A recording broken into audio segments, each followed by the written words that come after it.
present here. Hindi ko nagsisend kayo, nabanggit na kanina. Of course, the host province, Penro. Okay, we have Edgardo Flor and the host, Senro. Okay? Senro Alejandro De Jesus, okay, is with us. And to all our media partners in development, again, welcome for this kapehan para sa kalikasan. Okay? And I'm glad that you are all here to join us and grace this kapehan, okay, for all us to talk about updates in all our activities in the department, because we need you to also help us, okay, advocating all our programs and projects for our common home, okay, the planet Earth, especially the Cordilleran environment. Maraming salamat, and to all also our viewers, okay, in Facebook, social media in general, okay. Thank you for following us, and hope that you will be also one of our information officers, okay, once you heard our programs and projects in the Department of Environment and Natural Resources, Cordillera Administrative Region. Thank you. Thank you, sir. Thank you very much. We appreciate it very much na hindi kayo bumiyahe to give us what's the latest for DNR Cordillera. Kayo mismo po ang magsasabi the state of the region. Sir, may we request you to proceed updates of DNR CAR. We have our Regional Executive Director, again, Engineer Ralph Pablo. Kung ready na. Okay. Okay, so allow me to present my update and, of course, information about the DNR in the present administration. Okay. So during this present administration, we're talking about change. Okay. Actually, we have the Undersecretary for Transformation, okay? The person of Yusek De La Peña, Augusto De La Peña, okay? And of course, our Secretary, the Honorable Maria Antonia Loizaga, okay? Yulo Loizaga. So, just to start, when we talk of theory of change, a methodology or criteria for planning, participation, adaptive management, and evaluation that is used in companies, philanthropy, non-profit, international development, research, and government sectors aimed at social change. So, social change, or rather theory of change, is also defined as long-term goals and then mapped backward to identify necessary preconditions. It is also a method that explains how a given intervention or set of interventions are expected to lead a specific development change, drawing on a crucial analysis based on available evidence. So yan yung palaging sinasabi ng aming secretary, lahat ng action natin must be evidence-based and it must be science-based. She being an expert in climate change, and of course, she came from the Manila Observatory. Okay. Next slide. So when we talk of theory of change, first we define the problem, define the outcomes, define the desired end goal, and of course, mapping all the activities. And if we do that, we are following the theory of change based on science. So we use this change model by Levin's theory of change. The model proposes that individuals or group of individuals are influenced by restraining forces or obstacles that counter driving forces aimed at keeping the status quo, and driving forces or positive forces for change that push in the direction that causes change to happen. Okay? So we cannot afford nowadays to stay status quo. We must change. Every day must be a change day. or every day must be a development day. So, for the DNR, we are guided by the Sustainable Development Goals, okay? Particularly on goal number 6, that is clean water and sanitation, and that is actually the task or the mandate of the Environmental Management Bureau. We have goal 11, sustainable cities and communities. Goal 12 is responsible consumption and production, and goal 13 is climate action, where our Honorable Secretary is the chair of this climate change committee. Goal 14 is life below water, and goal 17 is partnership for the goals. Yes. So these are the key messages under Secretary Loizaga. She highlighted the need to establish national natural resource geospatial database for unified and strategic actions. Okay. So yan yung palagi niyang ina-emphasize. Lahat ng mga actions namin must be map-based. Okay.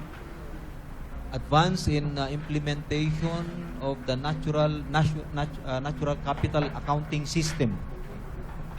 So we're lucky in the DNR. We're lucky in CAR that we have partnership with the Philippine Statistics Authority, where we are done already in doing capital accounting systems. We already finished the land accounts, the timber accounts, the water accounts, and I think mineral accounts, and we are working with the solid waste management account. So yung account na yon, when we talk of lands, lahat ng kalupaan dito sa Cordillera, meron na kaming value, okay? Na-account na namin kung yung land asset natin. So with forestry, we computed already the volume of trees na kung i-harvest mo, ibebenta mo yun, meron tayong costs, okay, for that. Okay? So advanced na tayo. Sinasabi pa lang na aming secretary, we are done during the time of Secretary Roy Siman. Undertake collaborative research and development to enhance, restore, regenerate natural resources and develop adaptive capacities of communities. Innovate by adapting digital information and communication technologies. So no less than our President is also pushing for digitalization, okay, of all our actions in the department, and of course in all the departments in the next. So these are the priority thrusts and directions. Adapt climate risk plans in national planning. Okay. So sabi ko nga kanina, ang aming secretary ay talagang she is a climate change czar, okay? And lahat ng dapat pagpaplano natin, meron always yung climate proofing na sinasabi, okay? Increase forest cover,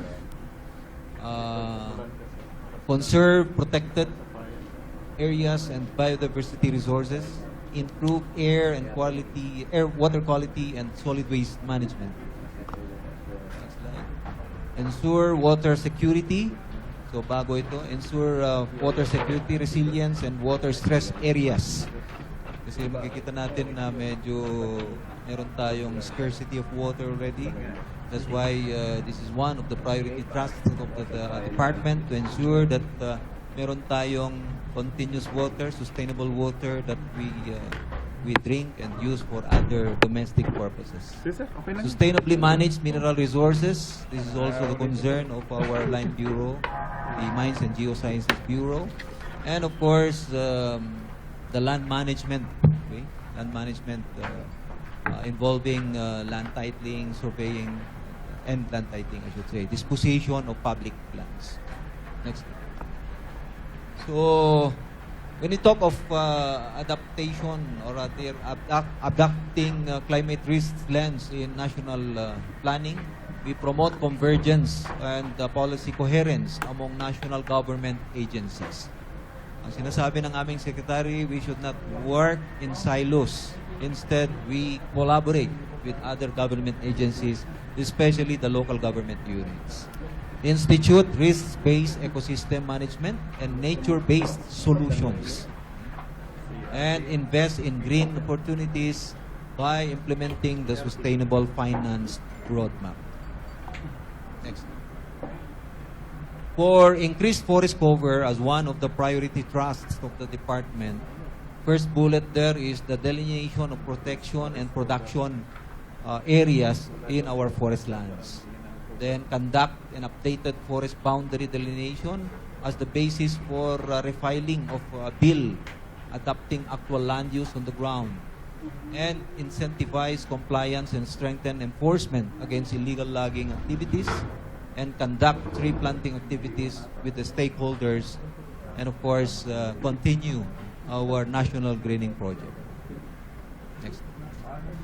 Under biodiversity concern, the conservation and protection, conserve protected areas and the biodiversity resources, we will be promoting wealth creation from genetic resources and their benefit, strengthening property regime, including indigenous knowledge, systems, and practices, especially in the Cordillera Administrative Region, conserve flora and fauna, and strengthen implementation of biodiversity laws. Next slide. For improved air and water quality and waste management, we'll be strengthening enforcement and monitoring of air quality and water quality standards by our EMB counterpart, and it's environmental education to promote culture and behavioral change on solid waste management. We really have to promote, okay, behavioral change among us here, okay, para ma-solve natin yung problema sa waste management. Promote circular economy, stimulate sustainable consumption and production. To ensure water security and resilience in high water stressed areas, and Baguio City is one of the high water stressed area, implement an integrated water resources management, improve water resource monitoring and assessment, and we practice the ridge to reef approach water management, and most importantly, the protection of our watersheds, kasi dito nagmumula yung katubigan natin, okay? And of course, clean up of our water bodies and water system to improve water quality. Next. As regards to the sustainably and responsibly managed mineral resources, the EMB, rather the MGB will implement sustainable mineral resources development, promote development of mineral processing and value adding, intensify compliance monitoring and enforcement of mining laws, rules, and regulations, and endorse Minahang Bayan application for them to be regulated. For land management, we continue the disposition of alienable disposable lands, and for the Cordillera Administrative Region, we commit that by 2026, I should say, I'm sorry. By 2026, we will put an end, okay, to the titling activities here in CAR, because we can say now that we are finished. Okay? So, of all the regions dito sa CAR, ang nag-commit na tapusin na natin ang titling, because the titling activity in the Philippines also started in Baguio City, where OCT number 1 is located in Baguio City. When we talk of OCT number 1, the original certificate of title ever issued in the country is here in the Cordillera Administrative Region, particularly Baguio City. Yung SM within OCT number 1 yan. Okay? And OCT number 1 is a patrimonial property of the government. And of course, award special patents for public use, such as in the case of schools and government offices. So that is also our activity in land administration and management, to title all government lands. Okay? And the title be given them is what we call a special patent. And promote sustainable traditional and indigenous land and forest management. So,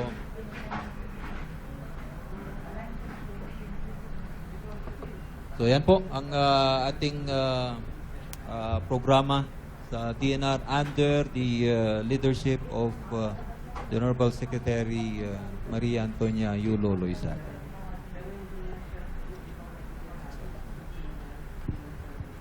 So for this month, I'd like to inform everyone that this coming month of June is the 2023 DNR Car Environmental Month, or rather, month of June is Environment Month. Okay, and this is actually our 36th year of celebrating the DNR since 1987. Okay, and our theme for this DNR at 36 is serving with excellence. And this is one of our the core values of the DNR, okay? Excellence. So yung DNR na yon, apat yung core values namin. D stands for discipline, E is for excellence, N is for nobility, and R is for responsibility. So these are the lineup activities for the month of June. For June 1, we will have the Forest Investment Roadmap assessment, okay? So itong Forest Investment Roadmap, meron kaming na-assess na mga areas open for investment for investors to invest, okay? So napag-aralan itong area nito, what would be the appropriate activity in that area that the DNR can offer to investors. Okay? So this will be the activity of the Conservation and Development Division under the leadership of Forester Julius Cavillan. On June 2 to 5, there will be a media tour, bicycle caravan, and documentation of success stories. And this will be done in the province of Kalinga. And our partners here would be the local media partners, Youth Bikers Club, and of course the Bureau of Fire and Protection. So the responsible office is our Regional Strategic and Communication Initiative Group headed by Ms. Beth Antolin. And of course, the Penro of Kalinga, Senro Tabuk, and Senro Pinokpok. On June 5, this is the World Environment Day. So the theme for the World Environment Day is Only One Earth. Okay? So only one Earth. Wala nang ibang Earth.